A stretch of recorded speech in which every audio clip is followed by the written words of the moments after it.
Project Boost. That is the thing I've made. There's a $10 GameDev.tv course on Godot, and I thought I'm gonna try that. So technically, I just go and import and edit. Is that how it works?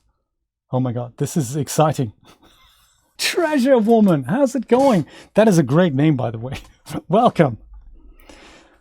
So let me see if this loads. I've tried loading it on my Mac. That, of course, crashed my Mac, so that didn't exactly work. So it could also happen here. Maybe I didn't do it properly. Yes, yes, yes, yes! Oh my God, this is exactly how I left it. So yes, this is essentially the game engine equivalent to Blender. Completely open source, super small, super lightweight, very portable to other platforms. And I have zero experience with it, but I think it might be going places. So watch Godot, like in the next 5, maybe 10 years, we might find that it'll be one of the hip, exciting game engines, possibly. This is a level I've made. I think the navigation is a little bit weird, I think. It is, of course, non-standard. It's a little bit like Blender, and this is my level. And our purpose here is to take this little rocket, which has particle effects, check it out, that are coming out here. And you have to go and hover the rocket over, and then you can go and use the cursor keys to point it left and right. And you have to go and make sure it goes and maneuvers over here and lands here. So I think shift is move up, and then the cursor keys are just tilted left and right. And when the rocket is tilted to the left, you go and provide inertia to it on the left. Let me see if it works. Does it work? Does it? It comes up with Godot game engine when you when you start. It's very cool. Oh, and also I'm thinking I do have audio here as well. Let me just go and make sure it comes out of the right thing. Does it? Does it? It kind of works. Oh yeah, there we go. I can hear something. And I do not ever want to do that. Windows. That's very important. Make sure you never ask again. There. Thanks. Just wanted to make sure. There we go. So this is my game in Godot. And then I can go and hover the rocket over to the left and to the right. And it's kind of cool when you do the left and right thing, it goes and, goes and does it. What you mustn't do is crash the rocket. Like, do this. You mustn't do that, because then, of course, you have to start the level again. It's so cute, isn't it? It's also there, I have to say, it's actually very difficult to play. I thought it's easy, but it's once you've set it up, it's actually really easy to add. I've made it! And then comes the next level. Is that cool or what? Can we make it large as well? Or larger? Yes, there we go. Make it a bit larger here, like so. And what I found interesting is the way you add all these 3D objects in there. So these are all made not outside of Godot. So they're all, don't land it here because it totally crashes and stuff.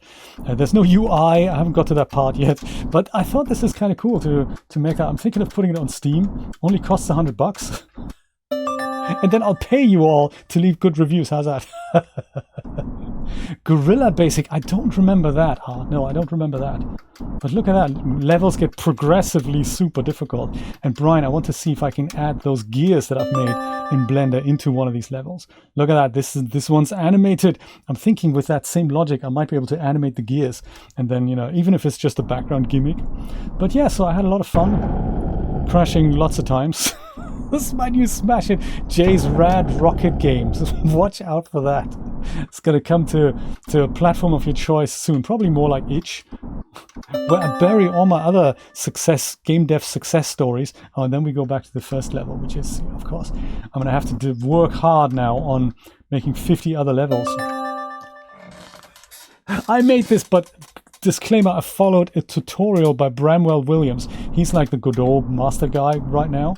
And that course in which shows you how to make this literally from scratch, minus the fancy rocket landscape. I made that in Blender and then added a funky substance shader to it. That was another challenge that wasn't part of the tutorial. But yeah, Bramwell Williams is the man to watch.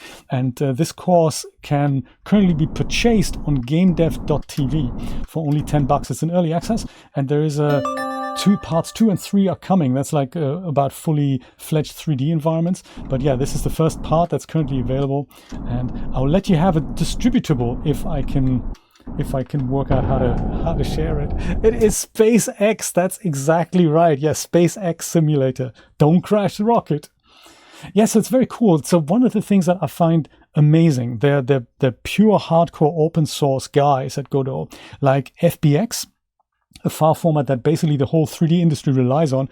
They don't support natively, and they don't do that because it's not an open format. So they say, hey, our code's got to be 100% open, and as such, FBX really doesn't fit into that vision. OBJ is supported, but FBX is not. GLTF is of course supported because that's super open, and also you have, for certain operations, you have to have Blender installed. You have to tell Godot where Blender is, and then it calls that from the command line. It's a very interesting concept, that. So you can import FBX files, but you have to install an extension for that to happen. So very, very interesting. Yeah, so the whole thing is built in Godot, including the rocket. So these are just kind of primitive shapes here. See if I can do it. This is actually really difficult because the more the rocket is angled, the faster it goes in that direction. So then to stop the inertia, you have to, this is really difficult. I'll totally hit Elon up immediately. I think that's a great idea. Let me take you behind the scenes of this and see if I can remember how to do this. This is a week ago, so of course, this might be difficult for me to remember. And everything here is like, this is a level here, and the level is a node that can instantiate other objects. And I think in the easiest things here, I can go and create another node and then search for it, and that attaches itself to that level. So if I go and search for mesh, I get the mesh instance 3D, and if I go and add that to it, then I can add a mesh into this. And this thing here, I can currently just move. That's just an empty node, so to say. This took me a while to get my head around it. This is a little content browser down here, and here I can go and give it a mesh if I wanted to do that. So either one of these built-in ones like a prism or a sphere or whatever, or I can say quick load and then pick one of the OBJs that I've imported already. So that's how you get an object in there, and then you can go and refer to that object in code. I'm just going to go and get rid of that, and just so the launch pads, for example, was F. No, F was not. Put that on there. So the launch pad is such an object, and I've given it a mesh, and then I've given the mesh a color, and then the landing pad is over here. That's there. And then the player object, that is actually something a little bit more involved. When I go and switch over, this is what the player object looks like, and it is my little rocket object, which is also made up of several of these mesh 3D things. And on the bottom here, we've got these particle effects, and they're on all the time, but you then use code to say switch them on and off if and when you need it. And that is happening in this other window here, and script. And this is where you can add code to it. So this is what the player object's code looks like. We're extending one class here.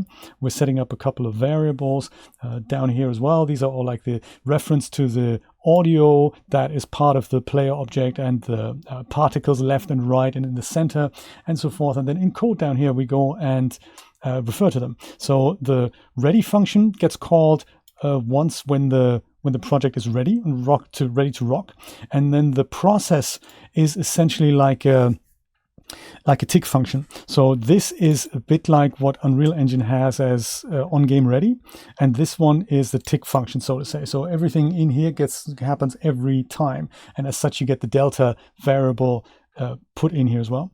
And this is where we go and say, is the player pressing boost? Boost is an action you define. So in my case, it's spacebar and the shift key, as well as something on the gamepad so that you can play with the gamepad as well. It's really easy to set up. I was very, very impressed by that. So we're asking, is that happening? If not, then, do other things. But if that's happening, essentially give inertia to the player and also switch on the rocket sound, and also go and, lift the thing up and obey gravity and all that. And then eventually down here, we've got these two things. They're kind of protocol functions, so to say. We have the crash sequence, and we've got the complete level sequence that then goes and loads the next level, plays the pa-ding sound effect, and the crash sequence goes and makes our thing explode. And that's how that works. So it's very, very interesting, very intuitive. This is a scripting language called GD Code, I think. So yeah, very cool. Wouldn't that be cool, Julia? I would love that. One day I'll stream to you live from Mars. So I think, if I remember correctly, I think Project Export, I think packages it. I may need to install some stuff. No, that's already installed. No, hang on. No export template found. So I think I have to do something. But this is where you add all the platforms you want to build for, like Android and iOS. iOS, I don't think you can do that on Windows. But then essentially you just hit Export Project. If I install some magic thing, which is then a gigabyte in size, and then I have a really small executable that I will share with you if I get some UI going, and so maybe add some more levels. But yeah, that was kind of fun last week that I had. So exciting stuff. Let's play it one more time because I'm excited. I'm excited for Jay's Rad Rocket Game. Look at that. Good sound effect. They all came with the tutorial. So yeah, Bramwell Williams is the man who taught me everything. And I'm thinking over the next few years, I think Godot might become as important as Blender is today. Might just not quite be there yet. But yeah, fully fledged 3D game engine. Also a 2D engine, that is also built in.